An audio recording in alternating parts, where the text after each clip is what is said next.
Bismillahirrahmanirrahim. Assalamu alaikum. I am Sayyid Akif Shah, lecturer finance at Institute of Business Studies, Kohat University of Science and Technology. The title of this course is Financial Management and the course code for this subject is BS 251. This is our lecture number 27 and the topic for today's discussion is account receivable management. So we'll see that how a typical manufacturing firm is going to manage its account receivable. Usually in a typical manufacturing firm, 90% of the buying and selling is on the basis of credit and trustworthiness. So therefore, the proper efficient management of the account receivable is crucial for the company's success. Therefore, the outline of this lecture will address the following three agenda. That is, we'll explain what is an account receivable. And I assume at this stage of your education, particularly the business education, that you might know that what is this account receivable. But still, I'll elaborate slightly to furnish certain grounds for this topic discussion and its proper management for a typical manufacturing company. Secondly, this lecture will address the credit and collection policies of a corporation or a company form of business organization. And finally, we'll discuss how to analyze a credit applicant when this applicant is approaching to a particular company for purchasing certain commodities on credit basis. So how you're going to evaluate or analyze that credit applicant. So before delving deep into this lecture, let me explain that what is an account receivable. For explaining this account receivable, I will take the help of accounting practices for recording the journal entries in the journal. Let's suppose that if a typical manufacturing company has sold $100 of commodity to a particular credit applicant on 30 days of credit terms and conditions. So in that case, what will be the journal entry? When the company has sold $100 of worth of commodity to a particular customer on credit basis. As the company has not received any amount of currency in cash, rather an account receivable will be generated because this credit applicant is going to pay out its debt obligation within 30 days of time period. This is why we are just mentioning the account receivable against this particular credit applicant. As beside this, we have not also signed any agreement with this credit applicant because this credit applicant might be a trustworthy applicant or we have a good past experience with this person. In this case, how we are going to record the journal entry? Our account receivable, which is the asset of the company that is selling out this commodity, will increase by how much? By $100. So therefore, it will have a debit entry because we know that when there is an increase in the assets of the company, it is recorded as a debit entry.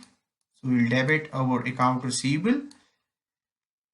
And we have sold a particular commodity. So therefore, the sales or revenue has been generated. So we can either write down sales or we can also write down the revenue against this first entry. And as we know that when there is an increase in the revenue of the company, it is recorded as a credit entry. So this will be our journal entry in the case of credit sales when a credit applicant is approaching towards a typical manufacturing company for buying certain commodity on the basis of credit. So the company will generally record such kind of journal entry immediately in the journal. So the important aspect over here is that how to avoid bad debt losses and how to collect these $100 in its full original money. That is, we are not going to lose our $100 or any amount or certain percentage of this account receivable in order to fully recover our credit sales amount.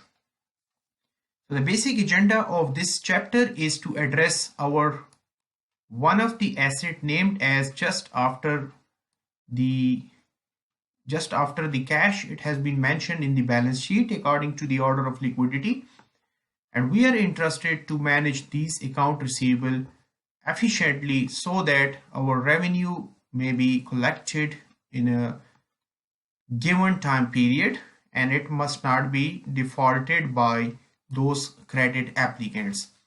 And as we have already explained and narrated in this lecture, that around the globe 90% cases of buying and selling of commodities, usually credit transactions took place.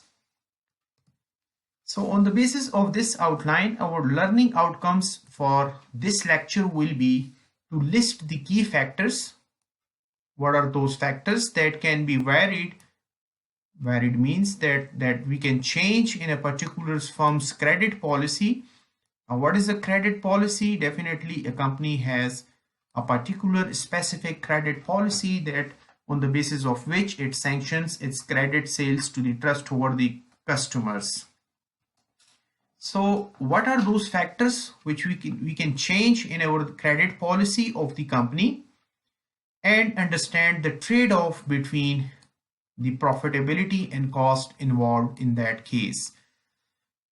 Like if the company is looking to accept any credit applicant's applications for its credit purchases, so it has to trade off or figure out a numerical table, and which will consist of a trade-off between the profitability and the cost involved. Definitely, when a particular company is making a credit sales to somebody, it will stuck its precious money into a particular account named as account receivable. So the amount of money or the capital will be stuck or tied up in this account, which is a lifeblood for the company to be recovered in its full. That's why this cost that is usually known as an opportunity cost, which is stuck against this account receivable, will be trade off with the profitability against this credit sales. So if the profitability is greater than the added cost by relaxing that particular factor in your credit policy, if the profitability is greater than the cost added because of the variation took place in the credit policy, the company will accept or go with the change in the credit policy, or to sanction the credit sales, or to accept the credit application by the credit customer to sell out their commodity to that prospective customers. However, if the cost is greater than the profitability, in that case the company might reject the credit applicant's application for the purchase of certain commodities on credit. The first learning outcome after listening thoroughly to this lecture will be what are those factors which can be changed in the company's credit policy, will be trade-off between the profitability and the additional cost added. The second learning outcome is to understand how the level of investment in the account receivable. So this is a very important point over here, is affected by the firm's credit policies. So whenever the company is going to sell out their commodity on credit, an additional account has been generated with the name of account receivable.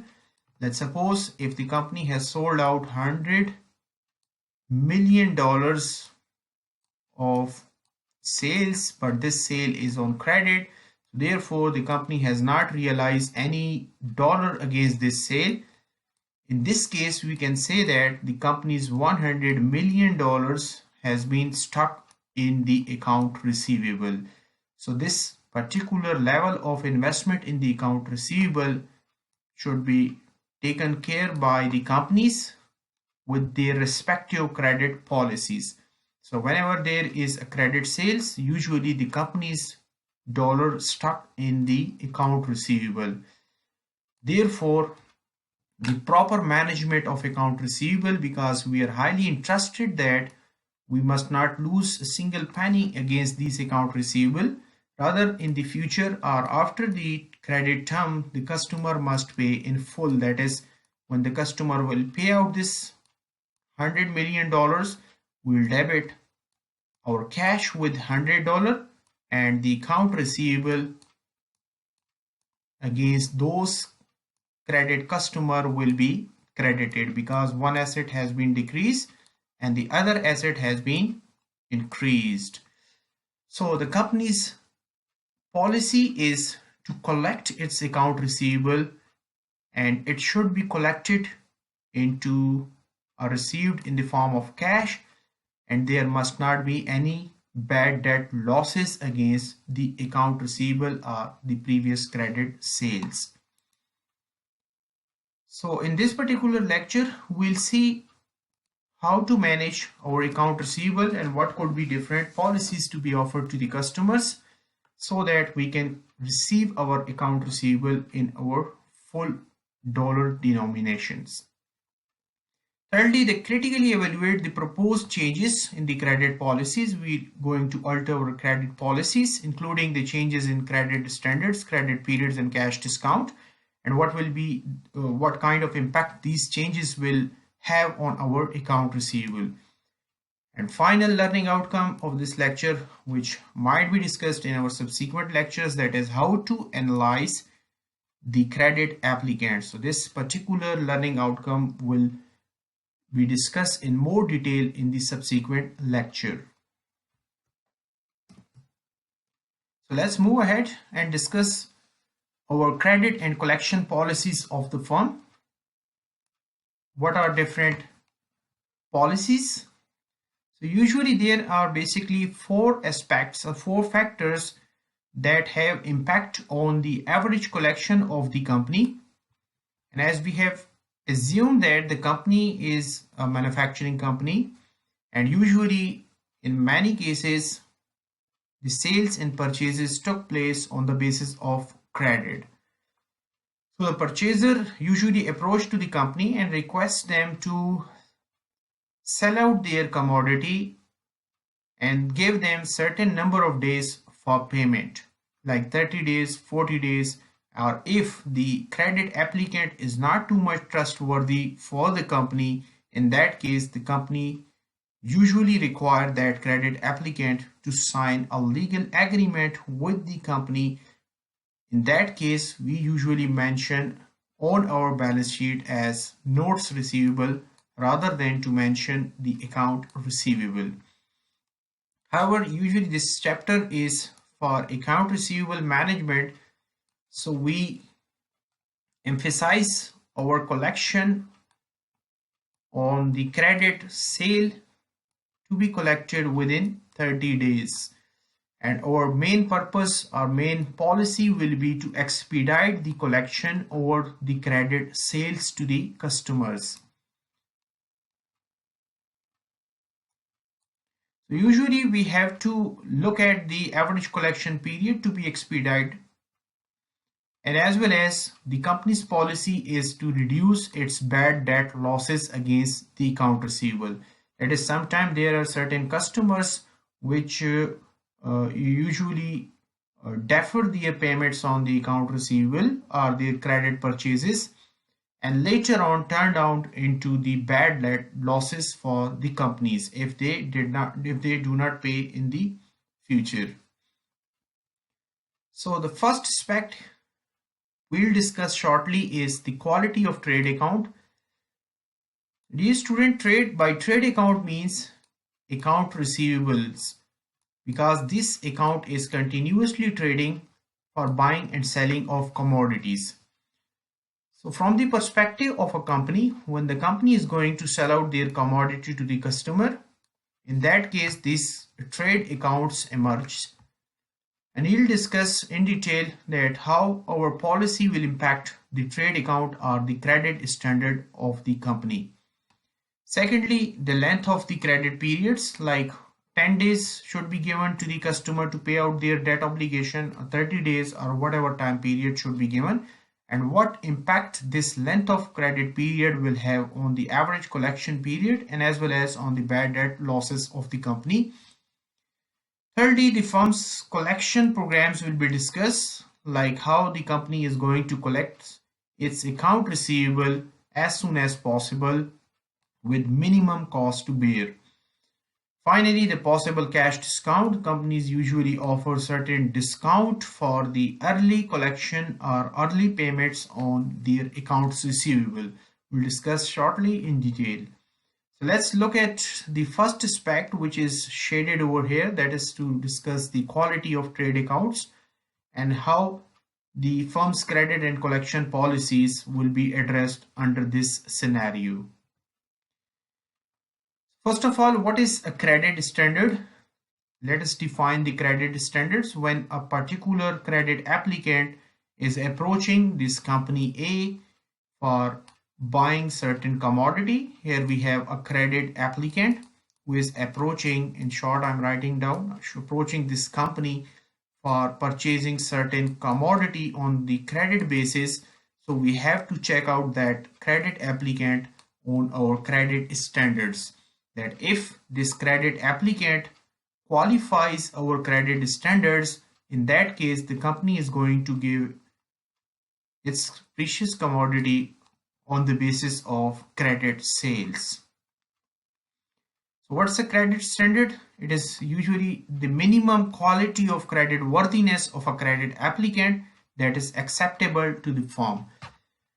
Like before accepting any application of the credit customer, the company will have to check out the credit worthiness or how much trustworthy this particular credit applicant is. If this person is a fraud and usually have a bad experience with the company in past, or if this credit applicant has a bad experience with another company of the same industry, so in that case our company, which is, let's suppose, company A, is not going to accept the application of this credit customer to provide them commodity on the basis of credit sales. So the first step is to check out the credit applicant's credit worthiness, and if that credit applicant qualifies our credit standard, in that case we are going to give them commodity on the basis of credit sales, because we are not going to accept the bad debt losses in the near future against this particular credit applicant. So why a particular company will lower the firm's credit standard? So here the policy change may arises, that why a particular company will reduce its credit standard to accept somebody's application. The statement says that the financial manager in a particular company should continually lower the firm credit standards. That is, if we are going to keep stiff credit standards, then there will be less sale in the companies and there will be less number of credit applicants applying for our company. Or otherwise we can say that if we have stringent and tough requirements for the credit worthiness to be checked by the company against the credit application, in that case we are going to reject the many applications we are receiving for credit sales, and ultimately this rejection will lead towards the decrease in our total sale volume of the company. So the financial manager in a particular company is going to reduce or relax these credit standards until and unless, that is, as long as the profitability from the change in this credit policy That is, we are going to make a trade-off that when the profitability from this decision exceeds, that is greater than the extra cost we are going to bear are generated by additional receivables. So whenever we are going to uh, extend our credit sales and additional account receivable generated, so there is a particular associated cost against those account receivable, like opportunity cost or required rate of return cost, and as well as our funds tied up in those account receivables. So we have to compare that added cost against the additional profitability.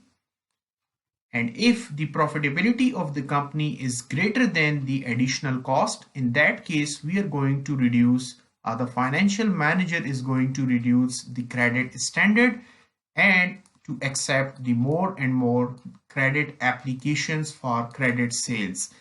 And this decision will lead towards increase in the company's total sale volume, which will ultimately increase the company's profitability. So this is the first case, like cost arising. What could be those costs against relaxing the credit standards? One of the costs I have already narrated is the required rate of return or opportunity cost. Beside that, we have additional funds tied up in the account receivable, which might not be collected later on in the future, and the certain number of percentage against those account receivable will turn out to be in bad debt losses. So let's discuss the other costs which are pertinent when we are going to relax the credit standards. Let me remove this ink. It is when we are going to relax the credit standard or to decrease the credit standard, it means that more and more credit applicants will apply and we are going to accept the maximum number of applicants against the credit sales. So in that case, when we are going to receive multiple application for credit sales, we are requiring a large credit departments, and definitely there are personnels and employees working in the credit departments which are going to be paid out with salaries and other administrative cost. So the cost of a credit department will increase because of the relaxation in the credit standards and having more and more credit applications which shall be evaluated against the credit worthiness and the information of the customers, and the final decision will either be to accept or to reject the credit application. Secondly, an additional clerical work will be required. This will have an additional cost to the company. We'll have to service our additional account receivable. By servicing, we mean that we have to keep the record of our account receivable sales or the credit sales, and as well as later on we are interested to convert this account receivable into cash, because the cash is lifeblood to a company and we are interested to collect our account receivable in full in the future. And this kind of management is known as servicing the additional accounts or account receivable. And definitely it will require certain personnel to work for this purpose, like accountant and other financial manager. Therefore, we have to pay certain number of dollars or money to those people. It will increase our overall cost. Also, there are certain chances that certain number of customer might not pay in the future, which will be resulted in bad debt losses to the company. And finally, a very important aspect is known as opportunity cost, against which we have to compare the profitability by relaxing our credit standards and earning profit from those credit sales. So what is an opportunity cost? An opportunity cost means that when you are going to stuck your money in the account receivable by accepting more and more credit applicants, like as available are snaps with the tick mark in this particular circles, when we are going to accept the maximum number of application, it means that the company's amount or cash has or the capital has been stuck in the account receivable, or these funds have been tied up in the account receivable. Like for example, if the company has $50,000 in our account receivable, in that case this $50,000 are stuck in the account receivable. It means that company cannot use these $50,000 in any other investment opportunity available in the market. So what if the company has not accepted these application? In that case, the company might have $50,000 in the form of cash, because there might not be any account receivable, because there will be no credit sales. So this amount will be available in the form of cash. So this amount can be invested in any other opportunity or investment proposal like investment A. So if the company might have invested these $50,000 rather than to be stuck in account receivable, then this investment proposal might reward the firm back at the rate of, let's suppose, 10% or 20%. So this particular percentage of return or required rate of return what you can earn by investing the same amount in any other investment opportunity is known as opportunity cost or opportunity. So if when the company is going to accept the maximum number of credit application, it means that company will have account receivable. So therefore there will be no idle fund available with the company to invest in this particular investment proposal. So it means that the company is going to lose this 10% return which could be earned if there was no credit sales.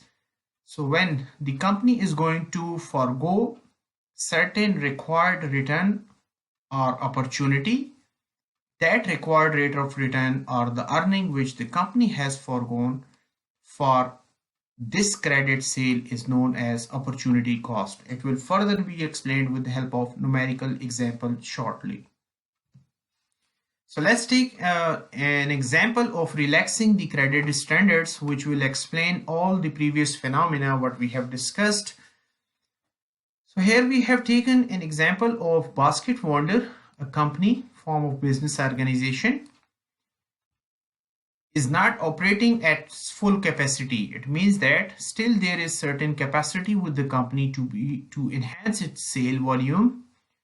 Therefore, the Basket Wonder wants to determine if they relax their credit standards will enhance the profitability.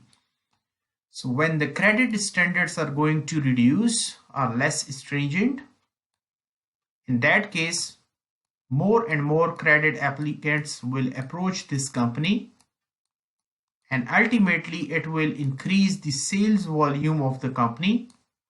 So therefore we are interested that when there will be increase in the sale volume of the company's profitability will definitely go high. So we have to compare this scenario in the context of certain numerical data, and then to decide that either the Basket Wonder should relax its credit standard or not to relax their credit standards. Looking further, we have the data that the firm is currently producing a single product. This Basket Wonder is producing only one product with a variable cost of $20. Like the manufacturing cost of this product is $20 and the selling price of this product is $25. It means that if we subtract the variable cost from the sales price, we will have our contribution margin of $5. So this is per unit profit of Basket Wonder. Further, the numerical statement or case states that relaxing credit standard is not expected to affect the current customer payments habits. Like previously we have certain number of credit customers. However, we are going to relax these credit standards for certain other credit applicants which are approaching this company Basket Wonder, but this relaxation will not affect the habits of payments of our old customers, like they are going to pay their obligation on due time. Additionally, we have the data additional credit sales. So after relaxing this credit standard, the company is realizing an additional credit sale of $120,000, and an average collection period for new accounts of 3 months is expected. So on average, these new customers are going to pay out within 3 months of time period. Finally, the opportunity cost, which is named as before tax opportunity cost for each dollar of funds tied up in additional account receivable, is $20. Like if the company might not have relaxed the credit standards and will have this $120,000, so they can invest, or they might have invested in certain other investment opportunity against which they could earn 20% return. Finally, the condition states that ignoring any additional bad debt losses that may arise should basket vendor relax the credit standard or not to relax the credit standards. So let us perform certain numerical calculations or mathematical calculations to come up with our final decision. The example of credit standard state that we are going to relax our credit standards, and as we know that the profit per unit was $5 as we have calculated earlier. Let me go back.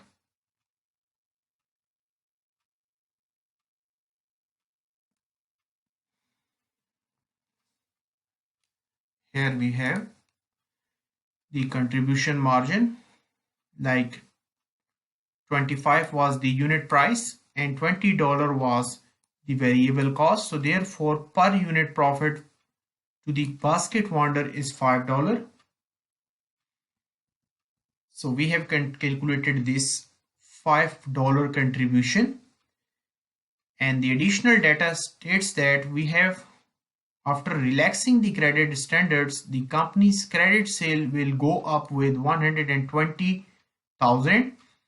And as we know that the per unit price is 25. So if we divide this 120,000 with 25, which is a unit price, then we will have an additional 4,800 units of sales. If you multiply the contribution profit, which is the profitability on additional sales, then we can multiply 5 with the units sold after relaxing the credit standards. So therefore, the additional profitability to the company after relaxing the credit standard is $24,000. Then we have to calculate the funds tied up in the additional receivables. As we know that these customers who have purchased this $120,000 of product after relaxing the credit standards will usually pay out in 3 months of time period, as we know from the previous illustration. Here we have written that they are going to pay out in 3 months. So on average, we have 12 months in a year. And if they are going to pay out within 3 months, it means that the account receivable turnover is 4 times in a year. So if we divide 120,000 of sales by 4, we will have our average account receivable balance on the balance sheet, which will be $30,000. So how many dollars, or what is the cost of these $30,000 of funds tied up in the account receivable? In the third step, we are going to find out the investment in the additional account receivable by the firm. As we know that the price of the product was $25 and the variable cost of the product was $20. So it means that this was our manufacturing cost and 25 was the sale price. Therefore, the contribution margin or the profit to the company was $5. So this is $20 is our variable cost against 1 unit. So if we multiply total units sold with the variable cost, we will have our additional investment in the account receivable worth $24,000. So what if we have not relaxed our credit policy, and rather than to accept the credit applicants and to sell out our product to these credit applicants, we have an opportunity to invest these $24,000 in any other investment opportunity, which might have provide us 20% return. This is why, as we have foregone this investment opportunity, this is why it is known as our opportunity cost. So the opportunity cost, which is named as the required pre-tax return on additional investment, will be, as we have stuck our funds in the additional account receivable by 24,000. So if we multiply these $24,000 with the 20% opportunity cost, we could earn $4,800. Let me tell you again that if we did not accept the additional account receivable and accepted to invest these funds in any other investment opportunity, we might have earned $4,800. So you have to compare the second option of investment with the additional account receivables option, and against this first option we have earned $24,000 of profitability on additional sale. If we compare the additional profitability with the opportunity cost or required pre-tax return on additional investment, then we can infer that rather than to go for option B, we have to accept the additional investment option and to relax our credit standards to the other credit applicants, because the profit, which is $24,000, is greater than the required pre-tax return on our funds tied up or investment, or we can say the opportunity cost of our fund, which are providing only $4,800. However, if we relax our credit standards, we are going to earn the greater number of dollars. So our final decision will be that the company should relax its credit standards. Why? Because when the company is going to relax its credit standard, its profitability is quite greater than the required rate of return, that is pre-tax required rate of return. So yes, go with the change with the credit, with the relaxation policy with the other customers, because the overall company's profitability will enhance. So this was all about the first aspect of the credit and collection policy, which is named as quality of trade accounts, and how this quality of trade accounts should be changed or accepted with the change in the credit standards, which will impact on the company's overall profitability. So our first learning outcome was to check out the trade-off between the profitability and the cost involved, and if the profitability is greater than the cost involved, then our decision will be to vary or change the credit policy. So as we have seen that in our first case, after changing the credit standards, our overall firm's policy has changed. And here we have our profitability, which is 24,000, which is quite greater than the pre-tax opportunity cost. This is why the company should vary or change its credit standard and should accept the other credit applicants application, which will have the same data as available in this numerical case. So for more factors to be discussed, we'll have to stay tuned on this topic, and I'll discuss the second length of credit period in my subsequent lecture and how this how the change in this length of credit period will impact the company's profitability and the added cost. So this was all about today.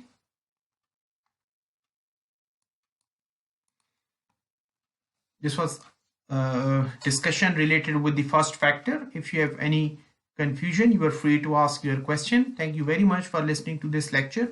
Good luck for the day. Allah Hafiz.